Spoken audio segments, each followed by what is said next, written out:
Okay, dissertation documentation series, my video. I feel like these videos are just gonna have to come as a may. All of the structure that I really wanted to apply to this has really gone out of the window. Didn't even record a video last month. But we were on break and like nobody was around, and I didn't feel like chasing everybody up to find out what is going on because I also wanted a break, so I didn't make a video for myself. So January, February, March has no videos, but this is the April update video. Things are a lot more settled now. I just rewatched the video from February, and it was so frazzled. We all look so frazzled. I mean, we still look frazzled, honestly, like I'm not gonna lie. But we have since had our our master's conference where we all pitched our project proposals. Forgive me, I'm so sorry.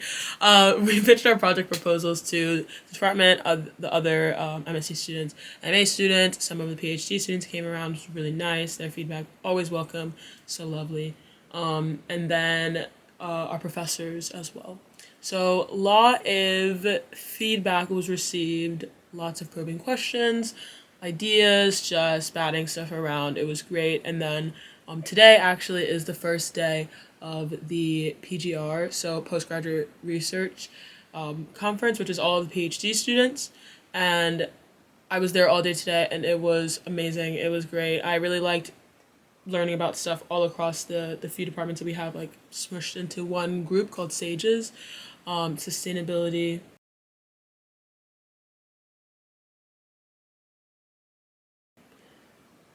archaeology, geography, environmental science. Wow.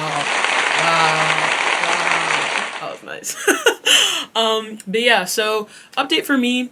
Project went over really well. I'll put up a little of my home screen for the presentation that I did, but I am doing a study on diet and status. I'm looking at it right now because there's no way this is not like it's not sewn into my mind at this point. But diet and status in later medieval Gloucester through carbon and nitrogen isotope analysis in isotope analysis at St. Oswald's Priory. Forgive me. It's been a very long day, and I really just want to record this, so I can get these up by the weekend, hopefully.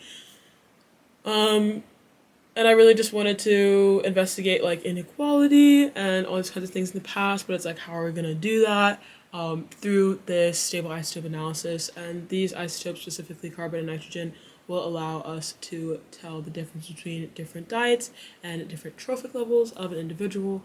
And that way, and with that information and contextual burial context, we will be able to build a better picture of the past, differences in diet. And then also I said in the first video that I was going to take something out because for the sake of brevity and time constraints, and then it has now been inserted back in.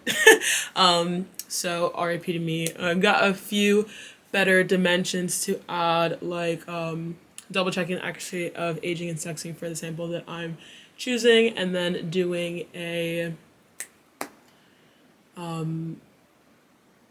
what is it?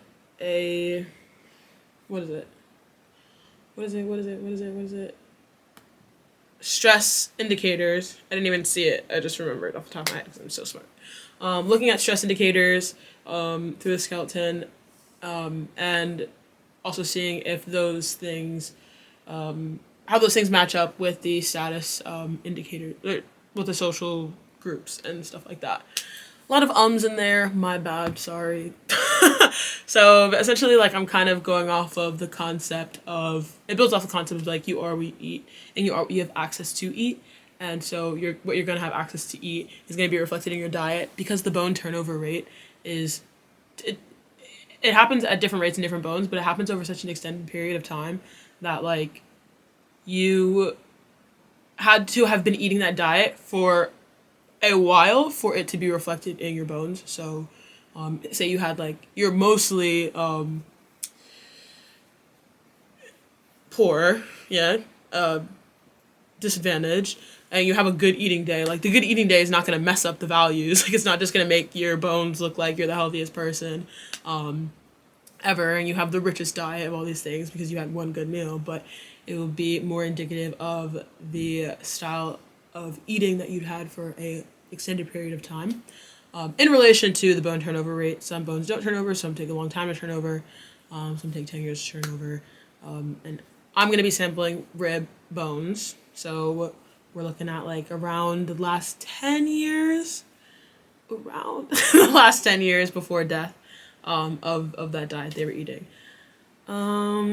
But yeah, assuming that the last 10 years of their life is going to be indicative of like their burial status, because the dead don't bury themselves, people bury people, and they're going to bury them in the way that they were represented in the community, essentially, and so that should be reflected in the burial context. But yeah, let's see. There are complications, but don't worry about those.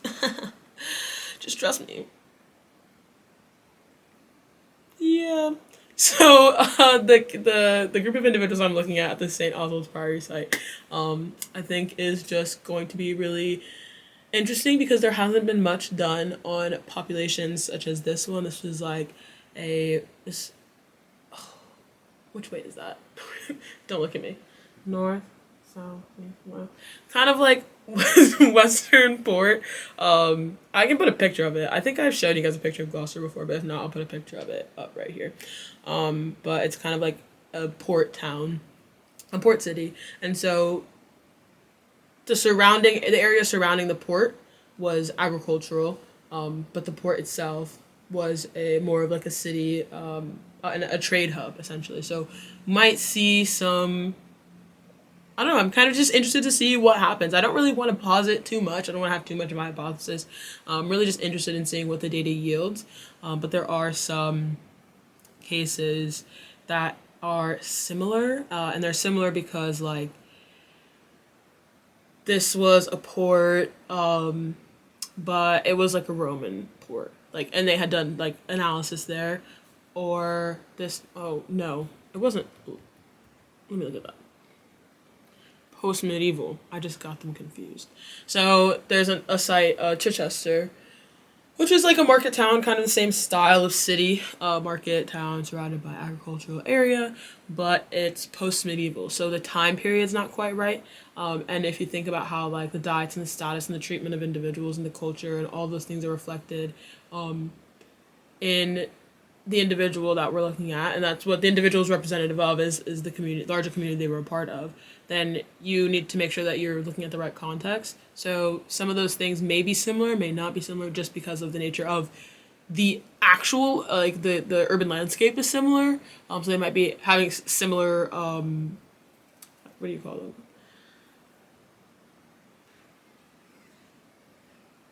Cause and effect kind of deal. You know what I'm trying to say. Cause and effect. We'll just say that. Similar consequences of the environment to lead to some similarities, but also different time periods. So also the individuals are culturally affected by the time beforehand. So we may be looking at people from the later medieval period, but they're affected by the medieval period, and the people in the post-medieval are affected by the later medieval. So yeah, interesting stuff.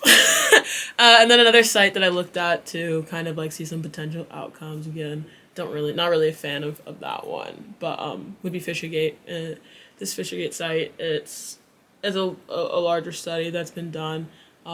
Later medieval in time period, so we're in the right period, but this is a city. So this was a parish in a city, and that just like urban geography is just not right. So yeah, that's kind of like a crash course on my presentation, essentially, and a little bit more nuggets of like what I'm doing.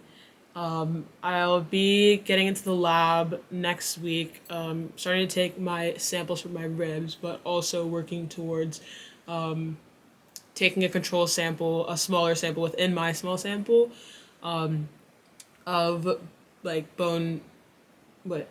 No.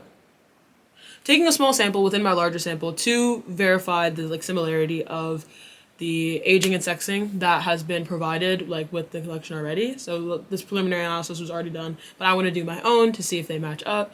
If they do match up, then I'm going to assume that everything is good. If they don't match up, then I'm going to be like, that's crazy. You're going to have to do a little more. Hopefully they match up. Yeah. And then, you know, I want to start writing my second chapter of my literature review.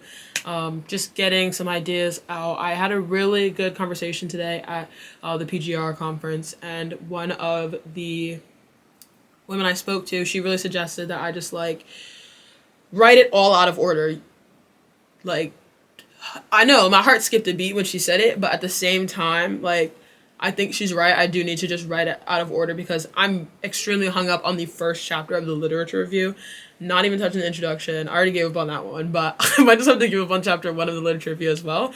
Just get to chapter 2, do what I'm more comfortable with, which is chapter 2. Get something out, something on the page. And she was saying just like put it on the walls. Like I have these sticky notes that are right over here that you can't see, but they've been on my wall for like weeks and probably months at this point. Just trying to like remind me of like, I don't know, just have the like cogs working in the back of my mind, cogs turning in the back of my mind. But this board that I have up here that I have all this like stuff on, I've just been collecting stuff on that while I've been living here. I think I'm gonna take all that stuff down and I'm gonna put up index cards. She suggested index cards. Just put stuff on index cards and just like, you know, have an idea, write it down. Need to put something here, write it down. You know where this is going, write it down. And then just put it where it belongs. And so I actually have these cards that I brought with me from the States. Not that I don't think they exist here, but I just like I don't have to buy them, which is great. So I have different color index cards. So I'm gonna take one color and put like lit review, one color put methods and materials, one color conclusion, you know, discussion, intro, blah blah blah. I'm gonna put them all in their little pretty order, and then I'm just gonna use white index cards, which are in my bag because I took them with me when I went in today, but then I didn't actually write anything on them. I'm gonna take those and I'm gonna like whenever I have an idea or whatever, it's gonna be on the board, and then like the board is gonna drive me to write, and then it's gonna be great, and things are gonna get down, and it's gonna work. It's gonna be written. I'm just gonna keep telling myself it's gonna happen. We're just gonna have to be delusional, and that's how it's gonna get done. Delusion, straight delusion. How are you so positive? Delusion. I'm delusional. Delusional girl. Smart delusional girl, but a delusional girl, you know. But yeah, I'm gonna take all that stuff down and then get cracking. Am I gonna do it now? No. I thought I was, but I wanna watch some TV. Cause you know, you still gotta have like a regular life. Like, and I do my Duolingo. Look at the time. Ooh wee.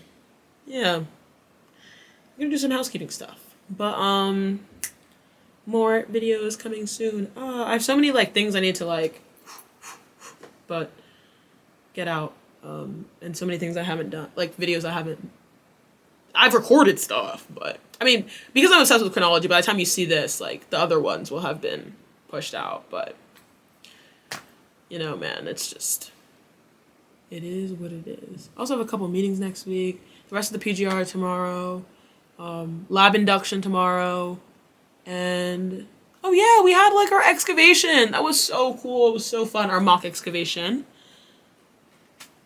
It was fun.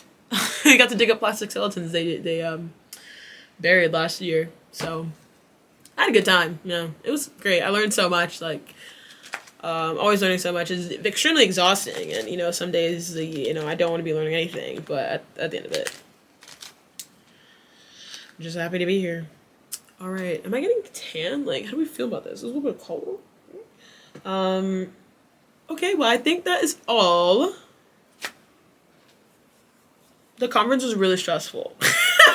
I'm not gonna lie, I can't leave yet. The one we presented at, I cried after my presentation. I had a proper panic attack after my presentation because I was so stressed about it the whole time. And you know, you just want something to have been better. Like my friends told me, they were like, yeah, like it was good, like you did good. I got reassurance from people, but still, like, oh, yeah. I'm good now. Like I spent the weekend, like, you know, just like clearing my head about it. Be like, you know what, you did it. That's all that matters. It happened. It's over. On to the next. Now we start the actual lab work, the writing up, everything. But it was an emotional experience, and I needed to be real about that one for a second. I couldn't let that one go.